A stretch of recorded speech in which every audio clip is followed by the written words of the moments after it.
আমরা একসঙ্গে একটা বাইক একটু করে নিই।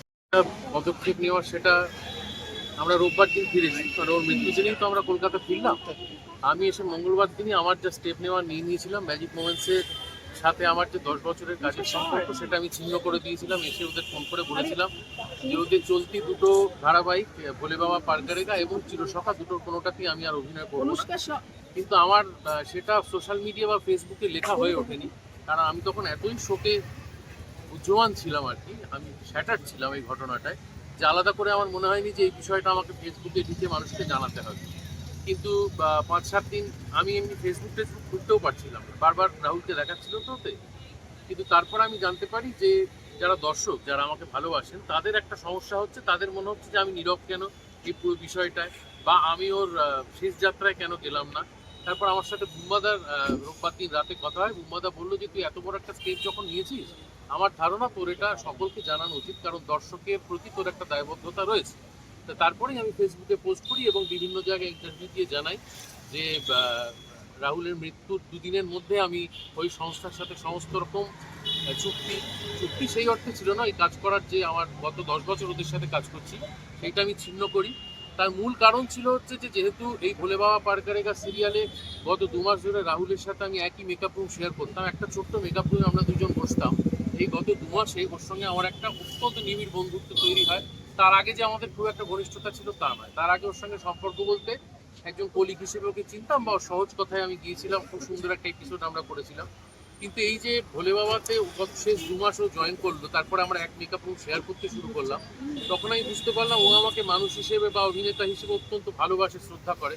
এবং যেহেতু আমাদের পয়েন্ট অফ ইন্টারেস্টগুলো খুব এক ছিল, আমরা দুজনেই সিনেমা, থিয়েটার, গান, সাহিত্য এগুলো নিয়ে কথা বলতে ভালোবাসতাম। আমরা দুজনেই খুব দাদাগিরি খেলতাম, যে দাদাগিরি খেলা হয়, ও 10 বার জিতেছে, আমি 5 বার জিতেছি, একটা কম্পিটিটিভ মনোভাব ছিল আমাদের মধ্যে। এইগুলো নিয়ে আমাদের মধ্যে এত সুন্দর সময় কাটতো যে শুটিংয়ের ফাঁকে অভিনেতারা বেশিরভাগ সময় হয়তো ফোন দেখে কিংবা গান শোনে, আমরা কোনোদিন তা করতাম না। শুটিংয়ের ফাঁকে যেটুকু সময় ছিল সেটুকু সময় আমরা দুজন আড্ডা মেরে গল্প করে কুইজ খেলে সময় কাটাতাম।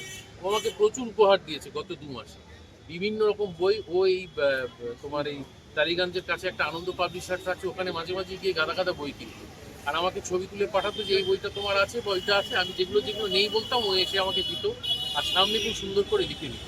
এমনকি আমরা আউটডোরে বেরোনোর ঠিক আগে দিনও আমাকে একটা বই দেয় বিভূতিভূষণ সম্পর্কে, সেটা আমার আজও খোলা হয়নি, পড়াই হয়নি। এইভাবে ওর সঙ্গে একটা এত সুন্দর সম্পর্ক তৈরি হয়ে গিয়েছিল যে আমার তালসারি থেকে ফিরে এসে মনে হলো যে আমি ওই স্টুডিওতে আর শুটিং করতে পারবো না, কারণ ওখানে চারপাশে ওর এত স্মৃতি ছড়িয়ে আছে। ওখানকার করিডোরে, রাস্তায় ঘাটে, বিভিন্ন ফ্লোরে এত স্মৃতি ছড়িয়ে আছে, আমার পক্ষে ওখানে আর কাজ করা সম্ভব না। এটা প্রাথমিকভাবে মনে হয়েছিল বলেই আমি বলেছিলাম যে আমি আর কাজ করবো না। কিন্তু এখন যেটা মনে হচ্ছে, যতক্ষণ একটা সুষ্ঠু সমাধান হচ্ছে, ঠিকঠাক আমরা জানতে পারছি কীভাবে এই দুর্ঘটনা ঘটলো, এর জন্য কে বা কারা দায়ী, ততদিন আমি আপাতত ধারাবাহিকই করার ইচ্ছে নেই আমার। আর আজকে যে কারণে আমাদের এই কর্মবিরতির ডাক দেওয়া হয়েছে, আজকে এসওপিটা সাইন হোক, বা এর মধ্যে এসওপিটা সাইন হোক। আমরা জানতে চাই যে আমাদের অভিনেতা, অভিনেত্রী এবং কলাকুশলীদের জন্য কি কি নিরাপত্তা ব্যবস্থা একদম ম্যান্ডেটরি করা। ছিলাম না, ঘটনাটা সম্ভবত বিকেলের দিকে ঘটে। আমাদের সিনিয়রদের প্যাক আপ হয়ে গিয়েছিল দুপুরবেলা 3টের সময়। আমরা হোটেলে এসে রেডি হয়ে কলকাতার উদ্দেশ্যে রওনা দিয়ে দিয়েছিলাম দুটো গাড়ি। আমরা যখন কোলাঘাটের কাছাকাছি বা কোলাঘাট ক্রস করছি, এমন সময় আমরা খবরটা পাই যে ওর এই অ্যাক্সিডেন্টটা হয়েছে। ফলে এক্স্যাক্টলি ওই সময় ওই স্পটে কী হয়েছিল সেটা আমাদের কারোর পক্ষে, অন্তত আমার পক্ষে তো জানা সম্ভব। তোমাদের প্রথম কি ব্রিফ করা হয়েছিল, কি শুনলে যখন জানলে? আমরা জানলাম আমাদের গাড়িতে যেহেতু আরো 2-1 জন, প্রথম খবরটা আমি পাই হচ্ছে আমাদের যিনি প্রোডাকশনের ড্রাইভার ছিলেন, তার কোনো এক সতীর্থ ড্রাইভার ফোন করে বলে যে হিরোর একটা অ্যাক্সিডেন্ট হয়েছে, তাকে নাকি হাসপাতালে নিয়ে যাওয়া হচ্ছে। তো আমরা বিষয়টার গুরুত্ব সত্যি তখনও বুঝতে পারিনি, হয়তো একটু জলে কোনো সমস্যা হয়েছে, ঠিক হয়ে যাবে। কিন্তু তার কিছুক্ষণ পরেই আবার আমাদের ওখানে একটি ড্রেসার ছেলে ছিল গাড়িতে, তার কাছে ফোন আসে যে হিরো নাকি আর নেই, ও মারা গেছে। এইটা শোনার পরে বুঝতেই তো পারছো যে 3-4 ঘন্টা আগে যার সাথে শ্যুট করে এলাম, যে মানে ওই দিন সকালবেলা প্রথম ফোনটা ওই আমাকে করেছিল। আমি হোটেলের ঘরে যখন ঘুম ভাঙলো, ও আমায় ফোন করে বললো আমার ঘরে এসো, তোমাকে ভালো চা খাওয়াবো। দিয়ে আমরা সেদিন একসাথে চা খেলাম। ও টি ব্যাগ নিয়ে ঘুরতো, শৌখিন ছিল চায়ের ব্যাপারে। তো যখন আমরা বসে সকালে চা খাচ্ছি ওর ঘরে, তখন ও জানতো না ওটা ওর মৃত্যুদিন, আমিও জানতাম না ওটা ওর মৃত্যুদিন। এই যে ভয়ানক একটা শকিং ব্যাপার, এরপরে সত্যি আমার মানে আমি রেজিস্টারই করতে পারিনি এখনো। ইনফ্যাক্ট আমি এখনো রেজিস্টার করতে পারিনি। হয়তো আমি সকলের সামনে এসে এতগুলো কথা বলতামও না যদি বুম্বাদা আমাকে না বলতেন, নির্দেশ না দিতেন। আমি জানি না কবে আমি মানসিকভাবে ঠিক হতে পারবো, কাজে ফিরতে পারবো, কিছুই জানি না। তবে ম্যাজিক মোমেন্টসের সাথে আমি আর এই জীবনে কোনোদিন কাজ করবো না, এটা আমি বলে দিতে পারি। বক্তব্য রেখেছেন কোম্পানির পক্ষে, তাদের প্রত্যেকের বক্তব্য আমি আলাদা করে কারোর নাম বলবো না, এদের প্রত্যেকের বক্তব্য রাখার সময় আরো সচেতন হওয়া উচিত ছিল, আরো সহমর্মী হওয়া উচিত ছিল। আর একটুখানি আমি এক্সপেক্ট করেছিলাম যে এরা একটুখানি সহানুভূতি দিয়ে কথা বলবে। এদের এই কথার মধ্যে আমি কোনো সহানুভূতি খুঁজে পাইনি, যেটুকু আমার কানে এসেছে। আমি আবারও বলছি, ওখান থেকে ফিরে আসার পর আমি সোশ্যাল মিডিয়া একদম খুঁজছিলাম না, যা বারবার ওকে দেখাচ্ছিল বলে। আর সেই জন্য আমি ওর শেষ যাত্রা তো যেতে পারিনি, আমার পক্ষে সম্ভব ছিল না 48 ঘন্টার মাথায় ওকে ওই অবস্থায় দেখার। তাহলে ওখানে গেলে আমি অসুস্থ হয়ে পড়তাম। তবে এই যে অসঙ্গতিপূর্ণ যে সমস্ত বয়ান বেরিয়েছে, তাদের প্রত্যেকের উদ্দেশ্যে আমি একটা কথা বলবো যে এত বড় একটা মর্মান্তিক দুর্ঘটনা ঘটে যাওয়ার পরে এবং যে অভিনেতা রাহুলের সঙ্গে ম্যাজিক মোমেন্টসের সম্পর্ক এত ভালো ছিল, তার মৃত্যুর মতো একটা ভয়ানক ঘটনা ঘটে যাওয়ার পরে তারা যখন বিবৃতি দিয়েছেন, যেই বিবৃতি দিয়ে থাকুন, তাদের বিবৃতি দেওয়ার মধ্যে আরেকটু সচেতনতা, আরেকটু সহানুভূতি, আরেকটু সহমর্মিতার প্রকাশ হওয়া উচিত ছিল। একটা কথা পারফেকশনিস্ট তো বটেই ছিল, কিন্তু ওই দিন ও ড্রোন শট চেয়েছিল না, চাইনি, সেগুলো আমাদের পক্ষে এখানে দাঁড়িয়ে আমি আরো একবার শট দেব, আরো একবার দেখব, কারণ আমি এতটা জানি না ব্যস্ততা এটা থাকে কি করে বলি বলো তো, যেহেতু স্পটে একেবারেই আমরা ছিলাম না।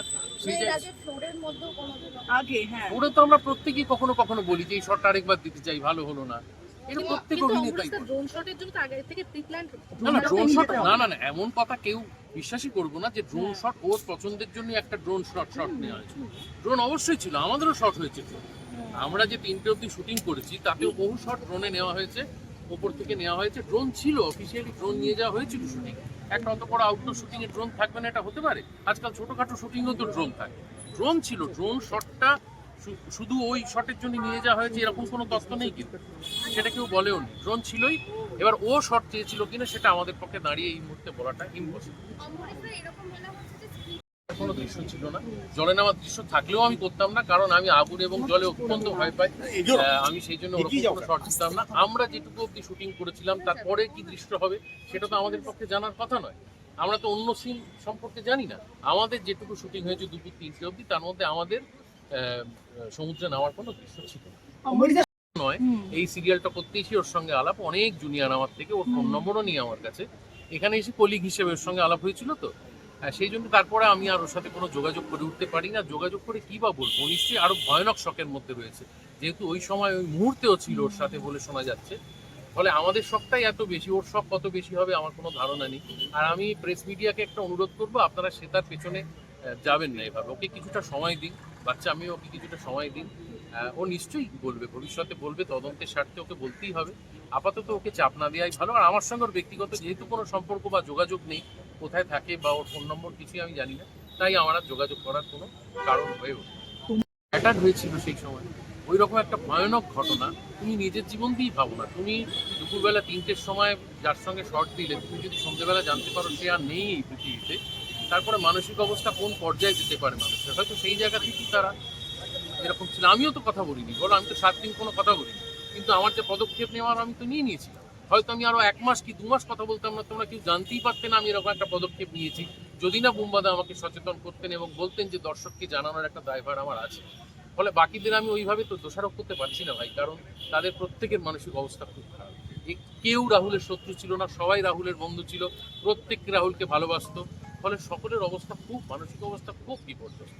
আমার হয়তো খানিকটা বেশি, কারণ আমি ওর সঙ্গে ওই যে বললাম 2 মাস একদম গায়ে গায়ে থাকতাম, একসাথে সারাদিন কাটাতাম।